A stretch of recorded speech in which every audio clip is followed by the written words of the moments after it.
बांग्लादेश जल रहा है और उसकी लपटें भारत तक पहुंच रही है कि बांग्लादेश के संकट को लेकर के भारत इतना चिंतित क्यों है। भारत का नॉर्थ ईस्ट स्टेट शुरू से ही संवेदनशील रहे हैं, ऐतिहासिक तौर पर संवेदनशील रहे हैं। भारत की ईस्ट एशिया पॉलिसी, अगर ढाका का राजनीतिक पॉलिसी और ढाका का सरकार बदलती है, उनकी नीतियां बदलती है, तो भारत की ईस्ट एशिया पहुंच पर इसका असर पड़ेगा। बांग्लादेश की अस्थिरता का कारण सिर्फ बांग्लादेश के लोग नहीं है, जो पाकिस्तान और अमेरिका दोनों शामिल है। आईएसआई खुफिया एजेंसी ऐसा मान के चल रही है कि जमीन तो वापस नहीं होगी, लेकिन वहां पर जमीन हासिल किया जाए।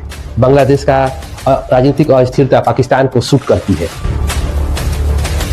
अमेरिका का रोल दो मुहा सांप के तरह है। दोस्त जो पाकिस्तान बना हुआ है, जब इसके आर्मी जनरल पाकिस्तान के डेमोक्रेसी और वहां के संवैधानिक संस्थाओं को मर्डर कर रहे थे, किल कर रहे थे, खून कर रहे थे, यही अमेरिका और वेस्टर्न कंट्री उस पर कुछ भी नहीं बोला। अमेरिका के लिए डेमोक्रेसी एक पॉलिटिकल टूल है, कोई इसका लक्ष्य नहीं। दोस्तों, बांग्लादेश सिर्फ पड़ोसी नहीं है, बल्कि भारत के लिए एक स्ट्रेटेजिक डेप्थ है। अगर बांग्लादेश अस्थिर होते है तो साउथ एशिया में अनस्टेबिलिटी पैदा हो जाएगी।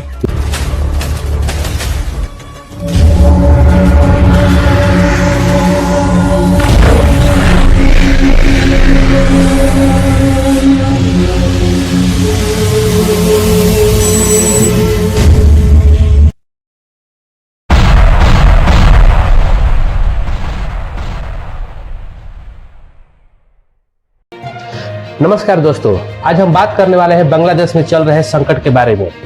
पर सिर्फ बात बांग्लादेश की नहीं, बल्कि भारत की सुरक्षा, पाकिस्तान की सक्रियता और अमेरिका के जियोपॉलिटिकल चालों के संदर्भ में होगी। जब भी साउथ एशिया में कोई देश अस्थिर होता है, उसका सबसे बुरा असर भारत पर पड़ता है। दोस्तों, आज सवाल यह नहीं है कि बांग्लादेश में क्या हो रहा है, बल्कि सबसे बड़ा और सबसे सच्चा सवाल यह है कि इस परिणाम का सबसे बुरा असर भारत पर क्या पड़ेगा और इस पूरे संकट का कौन फायदा उठाना चाहता है। दोस्तों, आपके भी मन में अगर यही सवाल है तो इस वीडियो को आप अंत तक जरूर देखें। आज बांग्लादेश तीन बड़े स्तरों पर तीन संकट से जूझ रहा है। पहला, राजनीतिक अस्थिरता। बांग्लादेश में राजनीतिक अस्थिरता अति गहराई तक पहुंच गई है। पक्ष और विपक्ष दोनों आमने सामने हैं। संवैधानिक संस्थाओं पर लगातार दबाव बढ़ते जा रहे हैं और बांग्लादेश में फेयर और फ्री इलेक्शन को लेकर के जनता में असंतोष लगातार बढ़ती जा रही है। देश के सड़कों पर लगातार जुलूस निकल रहे हैं, लगातार प्रदर्शन हो रहे हैं, उनकी गिरफ्तारियां की जा रही है, उनका दमन किया जा रहा है। इन सारे कारणों की वजह से बांग्लादेश के लोगों में एक राजनीतिक अस्थिरता पैदा हो चुकी है। तो बांग्लादेश के सबसे महत्वपूर्ण और दूसरी कारण बांग्लादेश के आर्थिक दबाव है। आज बांग्लादेश की आर्थिक दबाव, आर्थिक चुनौतियां भी कम नहीं है। बांग्लादेश चुनौतियों से जूझ रहा है।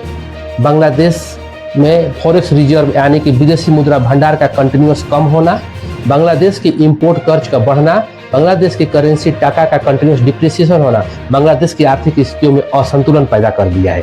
बांग्लादेश की बेरोजगारी और वहाँ महंगाई का कंटिन्यूअस बढ़ना यूनिट सरकार के लिए एक कटघरे में खड़ा कर दिया है। उनकी आर्थिक पॉलिसी, उनकी आर्थिक नीतियाँ कटघरे में खड़ी है। बांग्लादेश की आज आर्थिक व्यवस्था दूसरे देशों से कर्ज पर निर्भर कर रही है। बांग्लादेश की तीसरी और सबसे महत्वपूर्ण संकट वहाँ वैचारिक कट्टरपंथिता का बढ़ना है। बांग्लादेश में वैचारिक कट्टरपंथिता को बढ़ाने में पाकिस्तान और पाकिस्तान के खुफिया एजेंसी आईएसआई का बहुत बड़ा रोल रहा है। विश्लेषणों को माने, एक्सपर्ट से को माने तो पाकिस्तान के खुफिया एजेंसी आईएसआई के ऊपर हासिल करने के लिए इस्लामिक कट्टरपंथिता को सपोर्ट करने का लगातार आरोप रखते रहे हैं। पाकिस्तान का मानना साफ है, बांग्लादेश में राजनीतिक अस्थिरता को कायम रखा जाए, भारत के विरोध एंटी इंडिया सेंटिमेंट को मजबूत किया जाए और 1971 के मुक्ति संग्राम के धर्मनिरपेक्ष छवि को धूमिल किया जाए। दोस्तों, सबसे बड़ी सवाल यह है कि बांग्लादेश के संकट को लेकर के भारत इतना चिंतित क्यों है। ऐसा कौन सा कारण है कि बांग्लादेश में संकट है और भारत सबसे ज्यादा चिंतित है। दोस्तों, इसके भी तीन प्रमुख कारण है। पहला कारण क्षेत्रीय बॉर्डर की सुरक्षा है। बांग्लादेश और भारत का लगभग 4000 किलोमीटर के आसपास बॉर्डर लगता है। बांग्लादेश की अस्थिरता का मतलब साफ है कि भारत में घुसपैठियों को बढ़ना, भारत में तस्करी, अफीम और चरस गांजा जैसे नशीले पदार्थों का आवागमन, आवाजाही होना और स्मगलिंग होना, और भारत में वैचारिक कट्टरपंथिता वाले बांग्लादेश में उत्पन्न हो रहे लोगों का आवाजाही को बढ़ना। भारत इस चीज को अफोर्ड नहीं कर सकता। दूसरी सबसे चिंता का महत्वपूर्ण कारण है नॉर्थ ईस्ट स्टेट की संवेदनशीलता। भारत का नॉर्थ ईस्ट स्टेट शुरू से ही संवेदनशील रहे हैं, ऐतिहासिक तौर पर संवेदनशील रहे हैं। अगर बांग्लादेश में संकट उत्पन्न होता है, राजनीतिक अस्थिरता होती है, तो वहाँ के अलगाववादी संगठनों को बांग्लादेश से एक सेफ हेवन प्राप्त होगा, जो भारत कतई नहीं चाहेगा। भारत के प्रयासों ने लगातार बहुत सालों से वहां पर नॉर्थ ईस्ट में एक शांति कायम करके रखा है, लेकिन बांग्लादेश का अनस्टेबिलिटी वहां पर अलगाववादियों को एक नया एनर्जी प्रदान करेगी, जिसको भारत कभी अफोर्ड नहीं कर सकता। तीसरी और सबसे महत्वपूर्ण कारण यह है कि स्ट्रेटेजिक कनेक्टिविटी। भारत की ईस्ट एशिया पॉलिसी बांग्लादेश के रेलवे, ट्रांजिट, रोड और उसके पोर्ट पर निर्भर करती है। अगर ढाका का राजनीतिक पॉलिसी और ढाका का सरकार बदलती है, उनकी नीतियां बदलती है, तो भारत के ईस्ट एशिया पहुंच पर इसका असर पड़ेगा। भारत इन्हीं सारे कारणों की वजह से बांग्लादेश की स्थिरता को हमेशा सपोर्ट करते आया है। दोस्तों, बांग्लादेश की अस्थिरता का कारण सिर्फ बांग्लादेश के लोग नहीं है, बल्कि इसमें दो एंगल और जियोपॉलिटिकल एंगल भी है। इसमें पाकिस्तान और अमेरिका दोनों शामिल है। बात हम सबसे पहले पाकिस्तान की करेंगे। दोस्तों, 1971 में बांग्लादेश के उद्भव के साथ पाकिस्तान के हाथ से बांग्लादेश की जमीन निकल गई, लेकिन पाकिस्तान और खुफिया एजेंसी ISI आज बांग्लादेश में एक्टिव है। बांग्लादेश की ISI खुफिया एजेंसी ऐसा मान के चल रही है कि जमीन तो वापस नहीं होगी, लेकिन वहाँ पर जमीन हासिल किया जाए।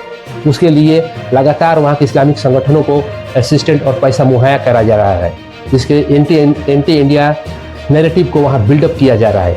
बांग्लादेश का राजनीतिक अस्थिरता पाकिस्तान को सूट करती है। पाकिस्तान चाहता है कि भारत को ईस्ट फ्रंट पर घेरा जाए। पाकिस्तान का लक्ष्य साफ है कि भारत को ईस्टर्न फ्रंट पर घेरा जाए। अगर बांग्लादेश भारत विरोधी कैंप पे जाता है तो भारत के सामने हमेशा टू फ्रंट वार का संभावनाएं हमेशा बनी रहेगी। एक पाकिस्तान, एक दूसरा बांग्लादेश, जो पाकिस्तान के लिए स्ट्रेटेजिकली काफी सूट करती है। दोस्तों, बात अब अमेरिका के रोल को करेंगे। अमेरिका का रोल दो मुहा सांप के तरह है।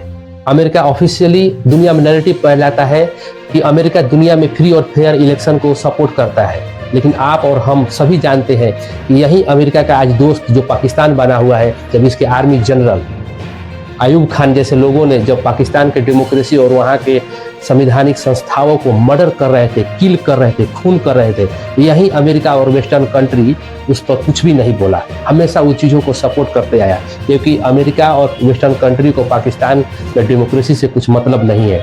वहाँ की मिलिट्री अगर वहाँ के डेमोक्रेसी को नष्ट और खून कर रही है तो भी उनको बर्दाश्त है, और उसको प्रो US और प्रो वेस्टर्न कंट्री होना।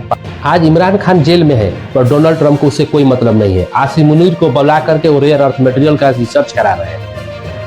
इससे साफ जाहिर होता है कि अमेरिका के लिए डेमोक्रेसी एक पॉलिटिकल टूल है, कोई इसका लक्ष्य नहीं है। भारत और अमेरिका के अपने अपने इंटरेस्ट है बांग्लादेश में। भारत हमेशा से बांग्लादेश में राजनीतिक स्टेबिलिटी का पक्षधर रहा है, लेकिन अमेरिका का मानना साफ है कि अगर बांग्लादेश की राजनीतिक अस्थिरता के बावजूद अगर आने वाली कोई भी सरकार, बांग्लादेश की कोई भी सरकार अगर अमेरिका के फेवर और अमेरिका के साथ अच्छा वर्क करती है, तो बांग्लादेश में होने वाले चावोस भी उसको पसंद है। बांग्लादेश की इनस्टेबिलिटी अमेरिका झेल सकता है, लेकिन भारत इसको कतई बर्दाश्त नहीं कर सकता। दोस्तों, भारत, बांग्लादेश, पाकिस्तान ये साउथ एशिया का पार्ट है, और यहाँ पर जियोपॉलिटिकल टेंशन की वजह से यहाँ के राजनीतिक परिदृश्य लगातार बदल रहे हैं। अगर बांग्लादेश में अस्थिरता बनी रहती है, इसके 3 परिदृश्य, 4-5 परिदृश्य है जो उत्पन्न हो सकता है। भारत और बांग्लादेश के बीच रिश्तों में हमेशा खटास उत्पन्न होना। 1971 के बाद जो बांग्लादेश पाकिस्तान के हाथों से निकल गई, वहाँ पर पाकिस्तान की इंटेलिजेंस एजेंसी ISI की पहुँच को बढ़ना, बांग्लादेश की धरती को प्रॉक्सी वार के लिए बैटलफील्ड बनना, जिसमें चीन और दुनिया के 2 महाशक्तियां चीन और अमेरिका शामिल हो, और सबसे महत्वपूर्ण और सबसे खतरनाक साउथ एशिया में मिलिटराइजेशन का बढ़ावा होना, जो दोनों देशों के लिए और इस एरिया के शांति के लिए कतई भी अच्छी नींव नहीं है। दोस्तों, सबसे महत्वपूर्ण और सबसे बड़ी सवाल ये है कि अब भारत के पास कौन सी ऐसी चैलेंजेस है और क्या स्ट्रेटेजी होनी चाहिए कि भारत इन सारे संकटों से उबर सके और भारत आ सके। भारत के पास ऑप्शंस क्या है? भारत के पास दोस्तों ऑप्शंस है क्वाइट डिप्लोमेसी। हाल ही में बांग्लादेश के पूर्व प्रधानमंत्री खालिदा जिया बेगम का निधन के उपरांत उनके जनाजे नमाज में शामिल होने के लिए भारत के external affair minister S Jaishankar visit किए। वहां पर पूर्व प्रधानमंत्री के बेटे, खालिदा जिया के बेटे और BNP यानी बांग्लादेश नेशनल पार्टी के सर्वे सर्वा और चेयरपर्सन से उन्होंने मिला। ये साफ संदेश है कि भारत बांग्लादेश को छोड़ नहीं सकता। वहाँ की कोई भी पॉलिटिकल पार्टी हो, भारत उसको अपनी डिप्लोमेसी के थ्रू उसको प्रॉब्लम को, समस्या को सॉल्व करना चाहेगा। दूसरी सबसे महत्वपूर्ण चीज है इकोनॉमिक इंटीग्रेशन। भारत और बांग्लादेश के, चूंकि हम जानते हैं कि 4000 किलोमीटर के आसपास एक लंबी बॉर्डर लगती है, इसमें बांग्लादेश की जरूरत की चीजें भारत से कंटिन्यू सप्लाई होती रही है। भारत बांग्लादेश को हमेशा इकोनॉमिक सपोर्ट करते आया है, जिसे कि एनर्जी के फील्ड में भारत बांग्लादेश को कंटिन्यूस एनर्जी की सप्लाई को प्रोवाइड करता है। खाने पीने की चीज़ें से लेकर के हर चीज़ें, टेक्सटाइल के लिए रॉ मटेरियल भी भारत से जाया करती थी, जो आज नष्ट के कगार पर है। भारत को सबसे महत्वपूर्ण वर्क ये करना पड़ेगा, इंटेलिजेंस विजिलेंस रखना पड़ेगा। भारत को पाकिस्तान के खुफिया एजेंसी ISI के ऊपर कड़ी नजर बना के रखनी होगी और बांग्लादेश में उत्पन्न हो रहे रेडिकलाइज ग्रुप के ऊपर नजर रखना होगा और अर्ली वार्निंग जारी करनी होगी। दोस्तों, बांग्लादेश सिर्फ पड़ोसी नहीं है, बल्कि भारत के लिए एक स्ट्रेटेजिक डेप्थ है। अगर बांग्लादेश अस्थिर होते है तो साउथ एशिया में अनस्टेबिलिटी पैदा हो जाएगी, जो भारत के लिए कभी भी सूट नहीं कर सकता। दोस्तों, आपको भी लगता है कि बांग्लादेश की राजनीतिक स्थिरता भारत के संकट से जुड़ा हुआ है?